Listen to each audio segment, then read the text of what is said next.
Summertime and the living is easy.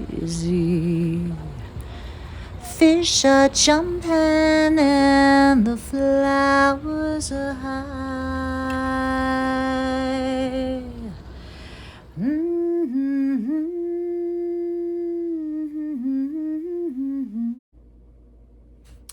Hi, friends. So good to see you, to be here. How is everything?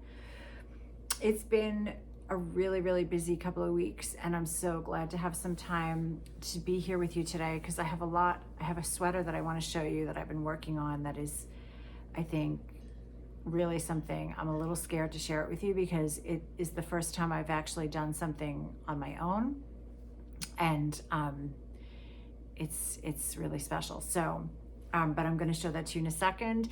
This is Lisa from Life with Fife, Creative Vermont. This is a podcast that talks about knitting, creativity, spirituality, and the way that those intersect and how to make our lives better by leaning into any one of those three categories.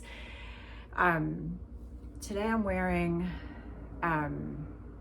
this is a sweater I made, I guess maybe a year and a half ago.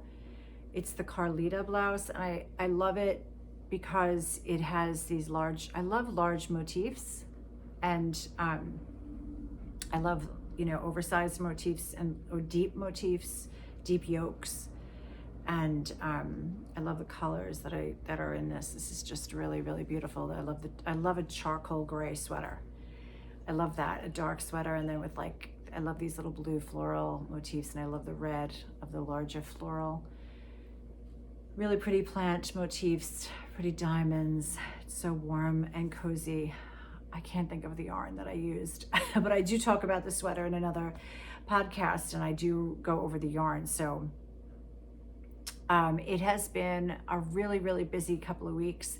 We just got back from New York, where yesterday was a gorgeous autumn day in New York City, and we got to see Sophie. We picked her up at school. It was Parents' Weekend, but we were kind of like, let's just go into New York City. That's what we wanted to do, and that's what she wanted to do. And so we drove in and we saw we had some lunch at a great Mexican place, and then we walked over to Central Park. We came in around 105th Street, and there's the Korean mums.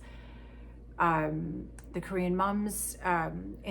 conservatory gardens. Just really, really gorgeous little spot. If you ever find yourself in autumn in New York City and you want to see something kind of special, it's really, really beautiful. The mums were gorgeous. They had some beautiful fountains. We walked around. They have a really beautiful arbor there and overhang of wisteria. Just really, really beautiful place. And we took some family shots, and we just had fun, and it was a lot of walking. And I was like, at the end of the day, I was just like, oh my God. And then we had to drive. We ended up kind of just doing this last minute, so we didn't have a hotel, and we drove back. So it was a lot. We got back last night after midnight, and it was a long ass drive, excuse my French. It's not really that long. It's like 4 hours, but at the end of the day, after, walking around and doing all these things, and then, then going back to school and seeing some things at school, and, and then driving back it's like 3.5 hours. But it's great. And it was great to be, even though I love being in Vermont, it's great to be back in New York. I love New York City. I still do love New York City, and I love to visit there. And I just love there's special places in New York City. I don't necessarily love going into Times Square and, staying there. Kind of avoid that whole area, but I love uptown. I love downtown. I love, I spent a lot of time singing uptown in Washington Heights, and that's just like a really special area. And I love Harlem. I love all those areas. I love being a little bit out of the way. And we stopped, the kids wanted to have bubble tea, and I'm not into bubble tea.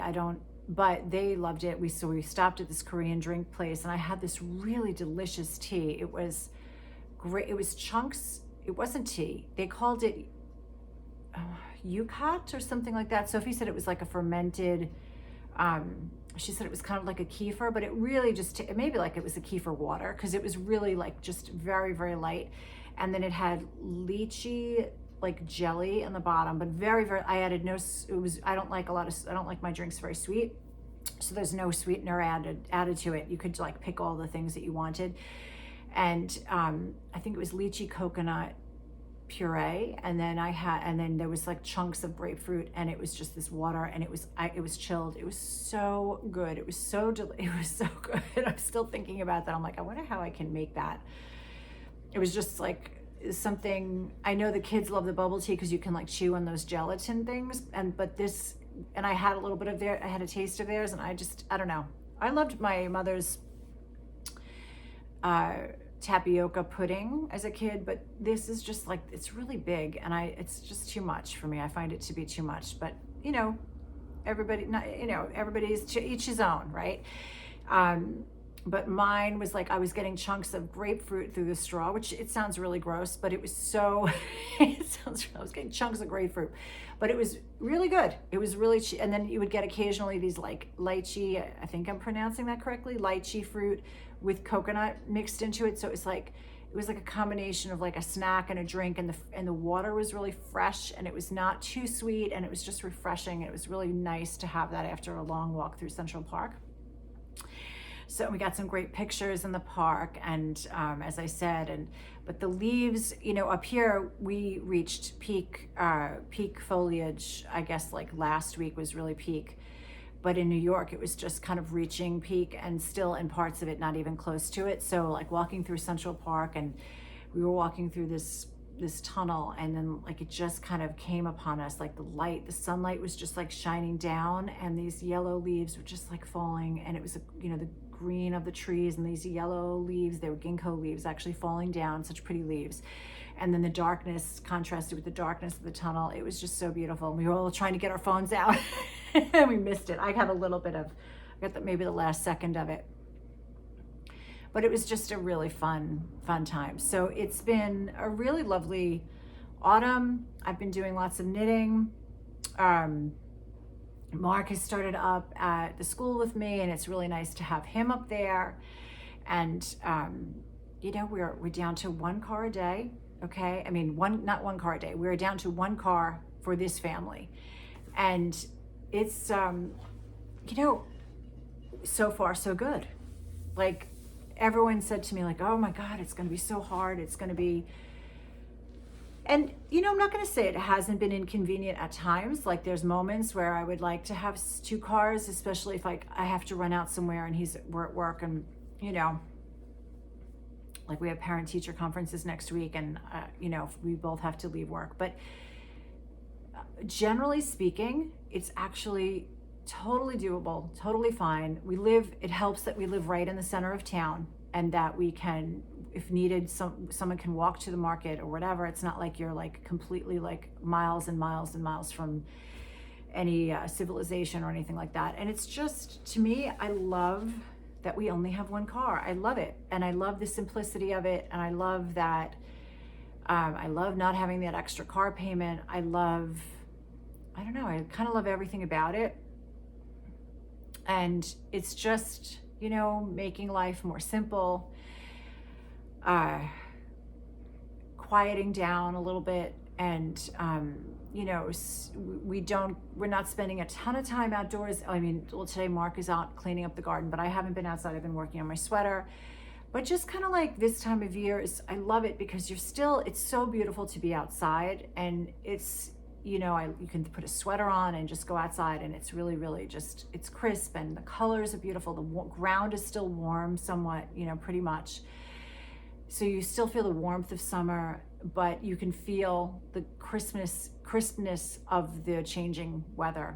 And up here, it gets chilly at night, and I love to have the fire at night. And it's just this like beautiful, I like fall so much better than spring, even though spring is about, the coming summer, and I love summer. But I also kind of love winter, and I love the quiet of winter, and I love Elizabeth Zimmerman has this, I think she says, I love the sparseness of winter, and the the simplicity of winter. And of course the time and the need for knitting, right? So that's like this beautiful season to just, that's what's called for. That's what it's quiet, it's sparse, it kind of gives us an indication of where we should direct our lives. And of course I'll be working this winter, so I won't be knitting full time like I have been over the years. I still will find time for it, and I still do love the winter. And yeah, so okay, so I'm going to show you my sweater. So please don't laugh. It's my own design, and I will, so here it is. It's not finished. I'm missing a sleeve. It's a work in progress. And I don't know if you can see, the colors really clearly here. It comes out really bright. It's very bright. There's a fringe. There's a fringe. It's a yoke. I did this as a top. So the yarns that I used, I have one. So this sleeve, here's sleeve one, and I'm going to attach fringe. The same fringe that's on the bottom are going to go on the sleeves. And yeah, and then I'm going to have another sleeve. I doubled up. This is Plotalopi this is, I think they call this color, I don't remember, but it's just Plotalopi, like a creamy kind of beige. Maybe it's called cream beige quartz, maybe? I don't know. And then I doubled it up with some leftover yellow yarn that I had, a fingering weight yarn. So it kind of creates this like warm kind of beige. This is Plotalopi doubled. This is Plotalopi doubled. And then I have some, additional worsted weight yarn in here. This is Green Mountain Spinnery's Music. I love this color. Love it. I'm gonna knit something else with it after this. I have a plan for it. This is it was knit top down. It's a yoke. I followed Elizabeth Zimmerman's, the EPS system, except I just turned it on its head and did a top down. So I figured out my gauge, cast on the number of stitches that I needed for around the neck. I just wanted a roll neck. I really just want this to be kind of simple on the top because it's kind of very colorful and elaborate. And then I think I did four sets of increases, which I think worked really pretty nicely. It's nice and roomy, but it fits actually kind of tightly on the shoulders, not tightly, but snugly on the shoulders, which is, I think, good because the sweater is so big, right? It's kind of a statement, and I don't necessarily want it to be big everywhere. So I kind of like that it's a little bit kind of tight at the top. Here I'm small in the shoulders, and kind of that's how I wanted it. And then the sleeves are kind of oversized, and they come like a little bit like, yeah, that length. And then I'm gonna have a little fringe on them. So this is gonna be my funky more is more sweater. I kind of love it, and I love the fun of it. I love the colors of it. I love the largeness of it. I'm kind of a dramatic type, I have to say. Like, it's interesting. You knit and you follow patterns, right? And you have a sense of like, oh, I want that sweater, right? And then over time, you start to see, patterns in your knits. And I'm like, you know what? I like large motifs. I like bold colors. This is the anther shawl. I love red, and I love these bold colors. I love these bold motifs. I would love to do something with a mosaic. And I've just decided, who do you knit for? Do you knit for others? I mean, some people literally do knit for others, and I'm really, admirable. I admire people who knit for others because I just think that is so selfless. That's a very, very selfless act of service. And I think that's great. I am not that selfless. I knit for myself, and I rarely knit for other people. Only because it's really hard to give someone something that they really, really want. And there's so much work involved in it that to make something for somebody and then it may not be exactly what they want. And then it's just like, so if it's mine, if it's for me, I just make what I want, and I choose the colors that I want, and I please myself. And maybe I'm really selfish. And, but I think all art is to please the artist to some extent, right? And I guess knitting is not really true. Is it art? I don't know. Is it an art? Is it a skill? I think it's both, right? It's like there's the skill of knitting, and then there's the art of the colors that you choose and the design that you choose and the additions that you make. So there's that creative piece that gets into it. And I do think it's important to please yourself to some extent, because you're going to wear it, and it's like a learning of yourself. Like I see this and I'm like, oh, this is how I want to express myself. Like this is kind of an interesting thing. I didn't know that I wanted to wear a sweater like this, but I do. So yeah, so this is my sweater. I'm calling it Saraswati, who is the, Tara is a Buddhist goddess. She's the first in the Tibetan Buddhist lineage. She was the first goddess to achieve enlightenment. And there are, I think, 7 emanations of Tara. I may have that incorrect, but there are various emanations of her throughout time. And one of them is Saraswati. And Saraswati is the goddess of education, of the arts, of all things beautiful, of clothing, all kinds of artistically created clothing, things like that, decoration, all the things in life that we use to make life more beautiful. Saraswati is the goddess of that. And so this is my sweater to Saraswati. So I hope you like it. I love it. And it still has to be blocked, and I have to do the other sleeve, obviously, and I have to do the fringe. And so yeah, what else is going on? School has been good. Thank God everything is really good. It's been busy, but not ridiculously busy, I've had time to do my knitting. We have brought in all of our garden stuff, and here comes Shorty. Hey, sweetie. Hey, Shorty. We brought in all the tomatoes, and that's really all that was left were the tomatoes. Everything else kind of died off, and so I've been fermenting tomatoes and just kind of getting ready for the winter. You can see that this is all the painting we did in the house. These are the colors that we painted. You can see we did the staircase, this dark blue, and the hallways, this dark blue, and then the living room. One of the living rooms has this saffron yellow, which I don't know how it comes across in the video, but and the dining room has got that same saffron. And then the other living room that's attached to this, we have a very small house, but we have a lot of rooms. And the living room we painted the fireplace black, and which matches up with our, we have a pellet stove. And so the pellet stove is black, it's cast iron. And then we did the mantle black, and then the walls, we did this Farron ball has a color, I think it's called Hague blue. It's this really subtle kind of rich blue that in different lights, it has different qualities. And so I love the dark. I love it. It feels mysterious and cozy, and I love to sit in that room. That's where I do most of my knitting, and I just feel so cozy in there. And this house was built in 1929, and so I feel like it really,